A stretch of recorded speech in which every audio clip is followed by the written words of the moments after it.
এই পৃথিবীতে সকলের মানসিকতা একরকম না, সকলের শিক্ষাগত যোগ্যতা একরকম না, সকলের পরিবেশ একরকম না, সকলের পারিবারিক শিক্ষাও একরকম না।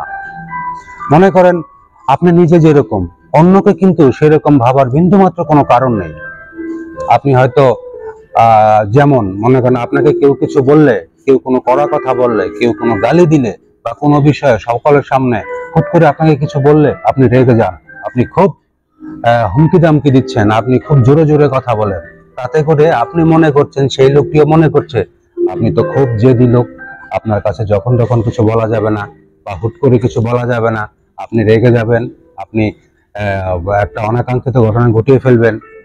ঠিক এইরকমই আপনিও যখন অন্য কোনো একটা লোককে আপনি এরকম একটা কিছু হুট করে যে বললেন, একটি জোরে একটি কথা বললেন, একটি গালি দিলেন বা একটা হুমকি দিলেন, ওই লোকটি হয়তো আপনি যেরকম চিন্তা করছেন সেই লোকটি হয়তো আপনারই মতো সে তেড়ে আসবে বা অনেক রাগ করবে বা সেও শাউট করবে। কিন্তু আপনি দেখলেন কি সেই লোকটি একটু চুপচাপ, সে হয়তো রেগে উঠলো না, সে হয়তো একটু চুপ হয়ে গেল, সে হয়তো একটু বিমর্ষ হয়ে গেল, আপনাকে কিছু বলছে না, কোনো প্রতিবাদ করছে না।